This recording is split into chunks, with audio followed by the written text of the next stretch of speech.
Bonjour, nous voici maintenant dans la deuxième vidéo de notre production finale qui va parler du thème central de notre TPE, donc la cigarette électronique.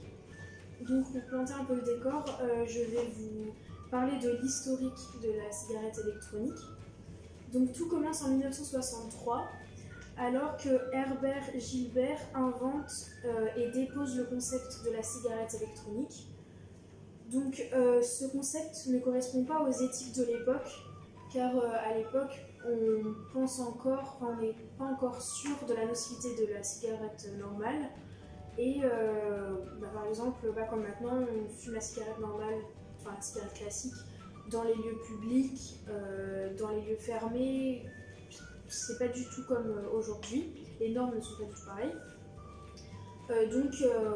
Ce n'est qu'en mai 2004 que la cigarette électronique se commercialise en Chine. C'est en 2006-2007 que la cigarette électronique se commercialise en Europe et aux États-Unis.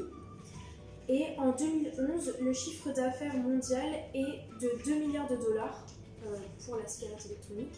Donc on voit que cette nouvelle technologie n'a pas plu au départ, mais que dès qu'elle est sortie, sa vente a explosé et donc ça montre que les consommateurs étaient très intéressés.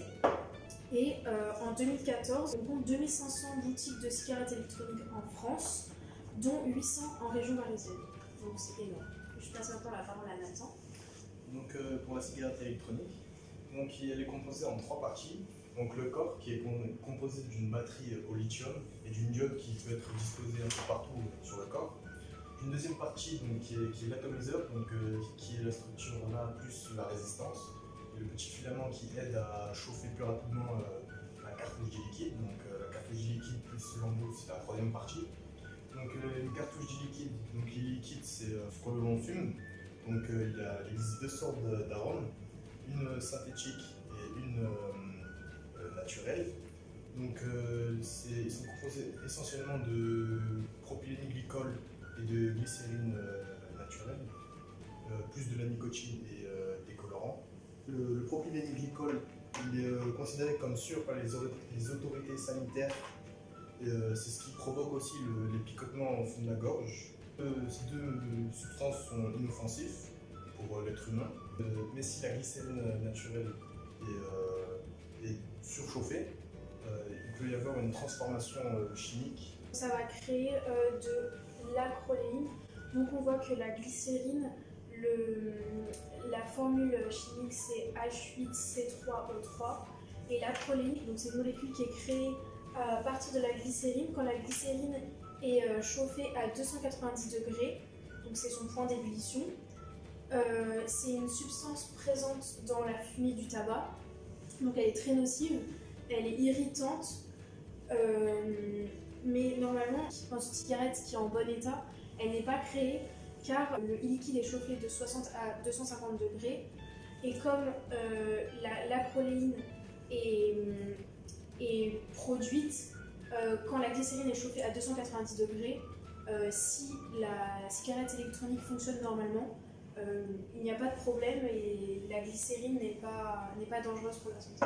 Le fonctionnement de la cigarette électronique, donc le bouton, où il est là, donc allume la batterie, donc qui fait fonctionner la résistance, donc qui transforme l'énergie de la batterie en chaleur.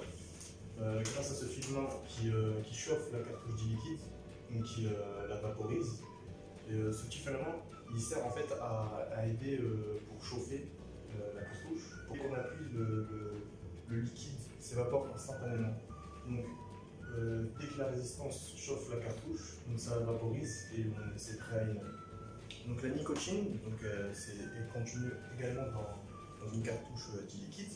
Donc c'est un poison créé par diverses plantes. Donc en petite quantité, elle est inoffensive, mais en grande quantité, comme par exemple dans une cartouche du liquide, elle est très dangereuse. Et les effets toxiques apparaissent environ de 2 à 5 mg pour un adulte, fumeur ou non fumeur, et de 1,4 à 1,5 mg pour un enfant. Donc pure, la dose létale est de 120 mg pour un adulte fumeur, de 50 à 60 mg pour un adulte simple qui ne fume pas, et de 10 mg pour un enfant. Donc dans la cartouche, on peut avoir différents e-liquides, des e-liquides qui vont jusqu'à 19 mg de nicotine par millilitre, donc par e-liquide, et donc il peut y avoir des e-liquides à 1 mg par millilitre jusqu'à 19, même de 0 mg de nicotine.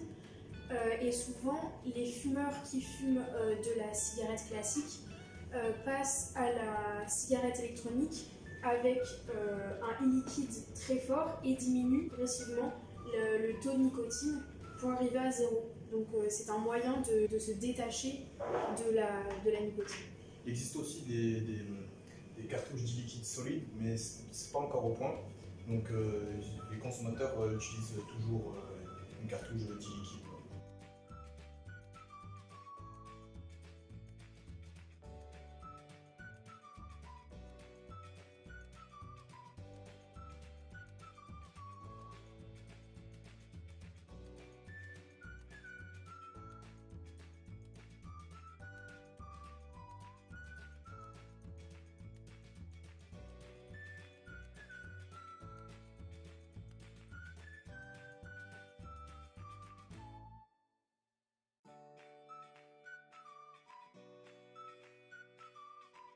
Pour vérifier qu'il n'y ait plus d'acide, donc de substances nocives pour la santé, dans cette solution, nous avons purifié cette solution avec de l'hydrogénocarbonate de sodium qui va permettre de séparer les acides et tout ce qui est mauvais pour l'organisme de l'arôme que l'on veut récupérer.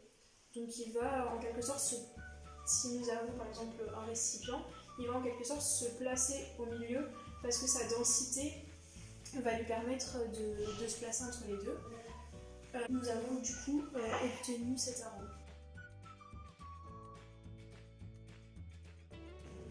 Voilà, merci d'avoir visionné cette vidéo.